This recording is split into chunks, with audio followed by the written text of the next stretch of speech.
Good morning dear students. इसके पहले वाले वीडियो में हम कार्बोहाइड्रेट पढ़ रहे थे। कार्बोहाइड्रेट में हमने मोनोसेकेराइड्स पढ़ा। अब इस वीडियो में हम डाइसेकेराइड्स को पढ़ेंगे। डाइसेकेराइड जो होते हैं वो मोनोसेकेराइड के आपस में मिलने से बनते हैं। मोनोसेकेराइड जो यूनिट्स होती है, इकाइयाँ होती हैं, वो जब आपस में जुड़ती हैं और उनके जुड़ने से, उनके संघनन से एक जल का अणु बाहर निकलेगा और दोनों मोनोसेकेराइड अणु जल के अणु को बाहर निकालते हुए, इनको निष्कासित करते हुए एक ग्लाइकोसाइडिक बॉन्ड के द्वारा आपस में जुड़ जाएगी और डाइसेकेराइड का निर्माण करेगी। और जिसका सामान्य सूत्र होगा, जैसा कि चित्र में दिख रहा है आपको, CnH2ON-1। ठीक है। चूँकि ये जो डाइसेकेराइड है वो मोनोसेकेराइड इकाइयों के आपस में जुड़ने से बनती है, इसलिए इनका जल अपघटन किया जा सकता है। यानी इनको आगे तोड़ोगे, इसका अपघटन करोगे तो पुनः मोनोसेकेराइड्स प्राप्त हो जाएगी। ठीक है। मोनोसेकेराइड्स में अगर हम एग्जाम्पल में देखें तो माल्टोज माल्टोज जो होता है वो एक्चुअल में स्वतंत्र रूप से तो नहीं मिलता है, लेकिन जो स्टार्च है, मांड जिसको बोलते हैं, अगर उसका हाइड्रोलाइसिस किया जाए, उसका डाइजेशन किया जाए, तो एक इंटरमीडिएट प्रोडक्ट के रूप में, एक मध्यवर्ती उत्पाद के रूप में माल्टोज प्राप्त होता है। एक्चुअल में माल्टोज जो होता है वो दो ग्लूकोज इकाइयों के आपस में जुड़ने से बनता है। माल्टोज, ये छोटी परीक्षा में आता है प्रश्न, माल्टोज में क्या होता है, तो ग्लूकोज प्लस ग्लूकोज, दो ग्लूकोज इकाइयाँ आपस में जुड़ेगी। कौन से बंध के द्वारा जुड़ेगी? ग्लाइकोसाइडिक बंध के द्वारा जुड़ेगी और एक वाटर का अणु निष्कासित होगा और इन दोनों के जुड़ने से माल्टोज बनेगा। एक्चुअल में माल्टोज किससे बनता है? माल्टोज स्टार्च के डाइजेशन से, उसके हाइड्रोलाइसिस से बनता है। माल्टोज में क्या होता है? दो ग्लूकोज अणु होते हैं, एक अल्फा डी ग्लूकोज प्लस एक अल्फा डी ग्लूकोज, दो अल्फा डी ग्लूकोज आपस में जुड़े, माल्टोज बना। और माल्टोज में ये दोनों जो अल्फा डी ग्लूकोज होते हैं वो 1,4 ग्लाइकोसाइडिक लिंकेज के द्वारा आपस में जुड़े हुए रहते हैं। ठीक है। नेक्स्ट है सुक्रोज। सुक्रोज जो होता है वो ये जीव द्रव्य में स्वतंत्र रूप से मिलने वाली शर्करा है। ये गन्ना में और आपके जो रिवर्स शर्करा होती है, सुकंदर की शर्करा है, आपके घर में पाई जाने वाली जो चीनी होती है, इन सब में ये सुक्रोज प्राप्त होता है हमें। ठीक है। एक्चुअल में सुक्रोज जो होता है वो एक ग्लूकोज और एक फ्रक्टोज, इन दोनों अणुओं के आपस में, इन दो मोनोसेकेराइड्स के आपस में जुड़ने से बनता है। एक अल्फा डी ग्लूकोज दूसरे बीटा डी फ्रक्टोज के साथ में जुड़ेगा, सुक्रोज बनेगा, जिसमें अल्फा 1 बीटा 2 लिंकेज के द्वारा ये आपस में दोनों जुड़ते हैं, ग्लूकोज और फ्रक्टोज, और सुक्रोज का निर्माण करते हैं। जैसा कि ये आपको चित्र में दिखाई दे रहा है, ये ग्लूकोज हो गया, ये फ्रक्टोज हो गया, ये एक जल का अणु बाहर निकाला और ये दोनों आपस में जुड़े, ये ग्लाइकोसाइडिक लिंकेज के द्वारा अल्फा 1 बीटा 4 के द्वारा आपस में जुड़े और इस तरीके से ये सुक्रोज का निर्माण हुआ। ठीक है। नेक्स्ट डाइसेकेराइड है लैक्टोज। लैक्टोज जो होता है इसको दूध शर्करा कहते हैं और ये जो होता है इसमें दो मोनोसेकेराइड्स में से एक ग्लूकोज है और दूसरी गैलेक्टोज है। डी ग्लूकोज और डी गैलेक्टोज ये दोनों आपस में बीटा 1,4 लिंकेज के द्वारा जुड़ते हैं, लैक्टोज बनता है। लैक्टोज की दो इंपॉर्टेंट बातें हैं, एक तो ये दूध शर्करा होती है और ये ग्लूकोज और गैलेक्टोज से बनता है। सेलोबियोज, ये सेलुलोज के पाचन का मध्यवर्ती उत्पाद है। ठीक है। इसमें भी दो बीटा डी ग्लूकोज आपस में जुड़ते हैं जिससे सेलुबियोज बनता है। ट्राइहेलोज, ट्राइहेलोज भी ग्लूकोज की इकाइयों का आपस में जुड़ने से बनता है और ट्राइहेलोज कीटों के हीमोलिम्फ यानी कि रुधिर में पाया जाता है। It's a very important question. कीट जो होते हैं, इंसेक्ट होते हैं, उसके रुधिर यानी कि जो हीमोलिम्फ होता है उसमें पाए जाने वाली शर्करा है ये। ग्लूकोज की इकाइयों के जुड़ने से बनता है ये शर्करा, डाइसेकेराइड है। ठीक है। नेक्स्ट, ये जो चित्र है, इस चित्र की PDF आपको भेज रखी है। इसमें ये जो शर्करा अभी बताई गई है इनके चित्र हैं, ये है ना, सेलुबियोज का, सुक्रोज का, लैक्टोज का, माल्टोज का, इनका स्ट्रक्चर आपको दिखाया गया है।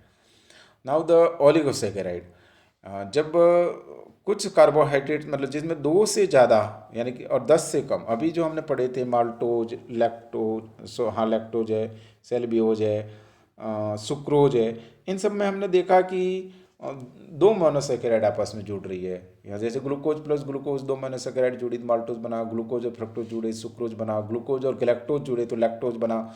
तो हमने देखा कि दो मोनोसेकेराइड आपस में जुड़ती है तो डाइसेकेराइड बनती है। लेकिन अगर 2 से अधिक मोनोसेकेराइड आपस में जुड़े और कब मतलब 2 से अधिक कितनी, 10 से कम, 2 से अधिक और 10 से कम मोनोसेकेराइड आपस में जुड़े तो उसको हम ओलिगोसेकेराइड कहते हैं। यानी इसमें कुछ सेकेराइड जुड़ी हुई रहती है। कुछ समझ में आ रहा है क्या? आ रहा है? 2 तक जुड़ी हुई हो तो डाइसेकेराइड और 2 से ज़्यादा हो लेकिन 10 से कम हो कौन, मोनोसेकेराइड, और आपस में जुड़े और ग्लाइकोसाइडिक बॉन्ड के द्वारा वाटर के मॉलिक्यूल्स को निकालते हुए, तो इसको हम ओलिगोसेकेराइड्स कहते हैं। जैसे कि रैफिनोज, रैफिनोज में गैलेक्टोज होता है, ग्लूकोज होता है, फ्रक्टोज होता है। कुल मिलाकर के इसमें कितनी है, 3 मोनोसेकेराइड है। इस प्रकार ये कौन सी शर्करा हो गई, ट्राइसेकेराइड। ट्राइसेकेराइड क्यों हुई, क्योंकि इसमें गैलेक्टोज, ग्लूकोज और फ्रक्टोज 3 मोनोसेकेराइड जुड़ी है, इसलिए ट्राइसेकेराइड हो गया। ठीक है, क्या है ये, रैफिनोज। सेम वे में एक है स्टिकायोज। स्टिकायोज जो होता है, स्टिकायोज में क्या होता है, गैलेक्टोज, एक फिर गैलेक्टोज, 2 गैलेक्टोज और एक ग्लूकोज और एक फ्रक्टोज, 4 हो गए। ठीक है ना, कितने हो गए इसमें, 4, इसलिए ये टेट्रासेकेराइड्स हो गया। ये कैसी सेकेराइड हो गया, टेट्रासेकेराइड। और ये जो रेफिनोज और स्टिकियोज जो होते हैं, ये दोनों फ्लोएम्स होते हैं ना प्लांट्स में, आपके संवन उत्तक, इनमें पाए जाते हैं। कार्बोहाइड्रेट के स्थानांतरण में ये दोनों शर्कराएं प्रयुक्त होती है। इसकी इसी प्रकार से बारबेस्कोज, बारबेस्कोज पेंटोसेकेराइड है। पेंटासेकेराइड इसलिए है क्योंकि इसमें 5 मोनोसेकेराइड है। जैसे देखो, ये गैलेक्टोज, ये फिर गैलेक्टोज, ग्लूकोज, ग्लूकोज और फ्रक्टोज, ऐसे 5 मोनोसेकेराइड आपस में मिलती है, तो फिर ये पेंटासेकेराइड्स बारबेस्कोज बना। ठीक, तो ये ओलिगोसेकेराइड्स के एग्जाम्पल हो गए। Okay, now we come polysaccharides. अब देखिए हम पॉलीसेकेराइड को देखते हैं। पॉलीसेकेराइड अभी हमने देखा 2 जुड़ती है तो डाइसेकेराइड, 2 मोनोमर जुड़े। 2 से अधिक मोनोमर है लेकिन 10 से कम, 2 से अधिक मोनोसेकेराइड और 10 से कम मोनोसेकेराइड आपस में जुड़ती है तो ओलिगोसेकेराइड हुई। और 10 से अधिक ओलिगोसेकेराइड अगर आपस में जुड़ती है ना, 10 से अधिक ओलिगोसेकेराइड आपस में जुड़ती है तो इसको कहते हैं पॉलीसेकेराइड। ठीक है, पॉलीसेकेराइड जो होती है वो मीठी नहीं होती है, काफ़ी जटिल स्ट्रक्चर होती है इनकी। ये प्रोटोप्लाज्म में जो मेम्ब्रेन होती है उससे विचलित नहीं हो सकती। इनका सामान्य सूत्र ये C6H10O5 होता है। इनको ग्लाइकैन भी कहते हैं। जल अपघटन तो होगा ही होगा क्योंकि इसमें कई सारी मोनोसेकेराइड्स होती है, लेकिन ये वाटर में इनसोल्यूबल होती है, घुलती नहीं है, अविलेय रहती है। और मेनली ये ऊर्जा के संग्रहित भोजन के रूप में कार्य करती है। ठीक है, तो ये मेन मेन विशेषता हो गई पॉलीसेकेराइड की। फर्स्ट तो ये हो गई काफ़ी जटिल होती है, जल में घुलती नहीं है, स्वाद में मीठी नहीं होती है। सामान्य सूत्र ये हो गया इनका C6H10O5।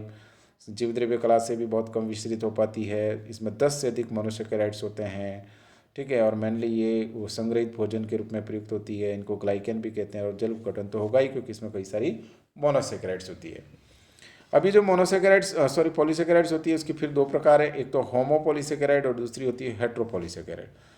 होमोपॉलीसेकेराइड वो होती है जिनमें होमोपॉलीसेकेराइड वो होती है जिनमें समान प्रकार के मोनोसेकेराइड अणु हो, यानी 95% जो मोनोसेकेराइड मिल करके पॉलीसेकेराइड बना रही है वो 95% समान होनी चाहिए।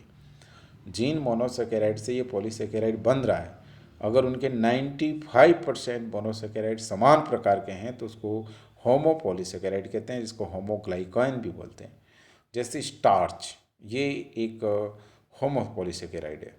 ठीक है, हेट्रोपॉलीसेकेराइड में क्या होता है कि इसमें जो मोनोसेकेराइड आपस में जुड़ करके पॉलीसेकेराइड बनाती है वो समान नहीं होती, अलग अलग प्रकार की होती है। तो चलो हम होमोपॉलीसेकेराइड में सबसे फर्स्ट देखते हैं स्टार्च। स्टार्च जो कि हम जानते हैं कि ये पादपों का संग्रहित भोजन है। विशेष रूप से ये अनाजों में, जो कि आपके गेहूँ, जो चावल वगैरह होते हैं उसमें कंद जैसे आलू वगैरह होते हैं उनमें पाया जाता है। स्टार्च में हमने देखा था कि इसमें ग्लूकोज, डी ग्लूकोज जो होता है उसकी इकाइयाँ 1,4 लिंकेज के द्वारा आपस में जुड़ती है और इससे स्टार्च बनता है माल्टोज, और माल्टोज से स्टार्च बनता है। इसमें 2 प्रकार की श्रृंखला होती है, एमाइलोज और एमाइलोपेक्टिन। ठीक है ना, स्टार्च में 2 प्रकार की श्रृंखला होती है, एक एमाइलोज और दूसरी एमाइलोपेक्टिन। ये जो एमाइलोज होता है वो आयोडीन के साथ में नीला रंग देता है। तो हम जब इसका स्टार्च का टेस्ट करते हैं, जो नीला रंग आता है आयोडीन के साथ, वो ये एमाइलोज वाली जो श्रृंखला होती है वो देती है। और इसमें लगभग 250 से 300 ग्लूकोज अणु 1,4 लिंकेज के द्वारा जुड़े रहते हैं। और ये वाली जो एमाइलोज श्रृंखला होती है वो अशाखित होती है, जबकि एमाइलोपेक्टिन श्रृंखला शाखित होती है। और इसमें एमाइलोपेक्टिन में कम ग्लूकोज होते हैं, लगभग 30 ग्लूकोज, जो कि 1,4 और 1,6 लिंकेज के द्वारा आपस में जुड़े हुए रहते हैं। ठीक है, तो ये हो गई स्टार्च की बात। जैसे कि इस चित्र में स्टार्च की स्ट्रक्चर दिखाई गई है और एमाइलोज और एमाइलोपेक्टिन की। नाउ दूसरे नंबर की पॉलीसेकेराइड है आपके ग्लाइकोजन। ग्लाइकोजन जो होता है वो जंतुओं का और कवकों का संग्रहित भोजन है।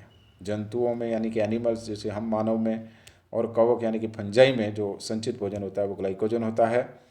मानव में जो ग्लाइकोजन होता है वो यकृत और मांसपेशियों में जाकर के जमा होता है, जो संग्रहित भोजन के रूप में कार्य करता है।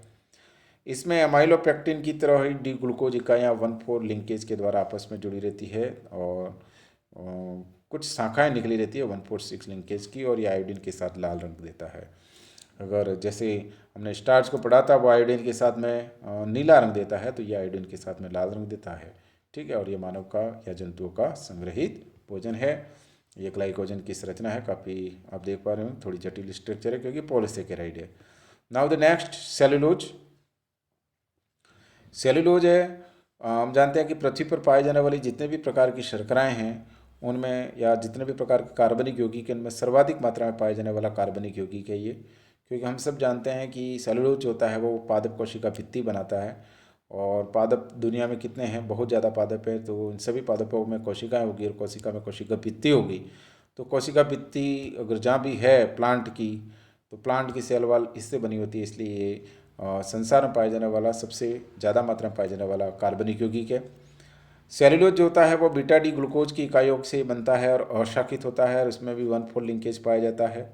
ठीक है, हम जानते हैं कि मानव में सेलुलोज का पाचन नहीं होता, लेकिन जंतुओं में पाचन होता है क्योंकि इनमें सहजीवी जीवाणु और प्रोटोजोआ वगैरह पाए जाते हैं।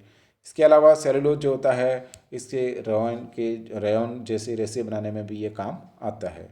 ठीक है, नाउ द नेक्स्ट इन्युलिन। इन्युलिन जो होता है वो पादपों में जैसे डहेलिया के कंदों में मिलता है, और ये फ्रक्टोज की इकाइयों से बनता है। जैसे ऊपर हमने देखा था कि ग्लाइकोजन है, सेलुलोज है, स्टार्च है, वो सब ग्लूकोज इकाइयों के आपस में जुड़ने से बनते थे। ये इन्युलिन जो होता है वो फ्रक्टोज इकाइयों के आपस में जुड़ने से बनता है। पादपों में स्पेशली डहेलिया के कंदों में ये मिलता है। इसके बाद डेक्सट्रेंस, ये जो ईस्ट बैक्टीरिया वगैरह होता है इनमें जो संचित भोजन होता है वो डेक्सट्रेन है। ईस्ट यानी आप जानते हो फंजाई, और ये जो बैक्टीरिया होते हैं इनमें ये संचित भोजन के रूप में होता है। और नेक्स्ट है chitin, it's a very important polysaccharide. ये एन एसिटाइल ग्लूकोज एमिन की बीटा 1,4 लिंकेज के जुड़ने से बनती है। एन एसिटाइल ग्लूकोज एमिन के जो बीटा डो ग्लूकोज तथा एमिनो एसाइल जो का व्युत्पन्न होता है, ये एन एसिटाइल ग्लूकोज एमिन किसका व्युत्पन्न है, बीटा डी ग्लूकोज का एमिनो एसाइल व्युत्पन्न जो होता है वो एन एसिटाइल ग्लूकोज एमिन होता है। और ये जो एन एसिटाइल ग्लूकोज एमिन है उसकी बीटा 1,4 लिंकेज के जुड़ने से ये काइटिन बनता है।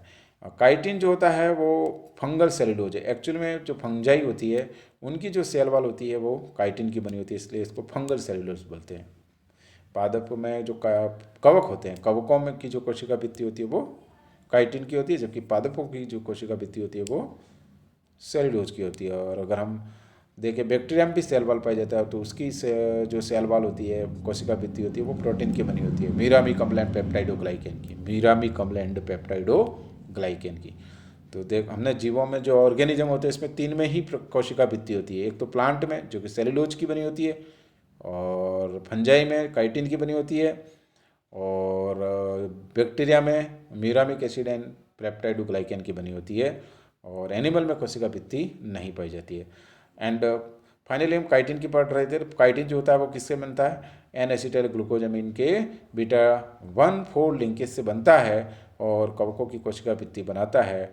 और कवकों की कोशिका भित्ति के अलावा आर्थ्रोपोड जो होते हैं उनका जो एक्सोस्केलेटन होता है, बाह्य कंकाल होता है, वो भी काइटिन का बना होता है। कवकों का और कोशिका भित्ति और आर्थ्रोपोडा का जो बाह्य कंकाल है, हमने देखा जैसे कि आपने तिलचट्टा देखा होगा, तिलचट्टे के ऊपर जो उसका थोरैक्स पोर्शन है, एब्डोमेन पोर्शन होता है, उसके ऊपर एक कठोर कवच जैसी स्ट्रक्चर होती है, कंकाल होता है, बाह्य कंकाल एक्सोस्केलेटन, वो काइटिन का बना होता है। ठीक है,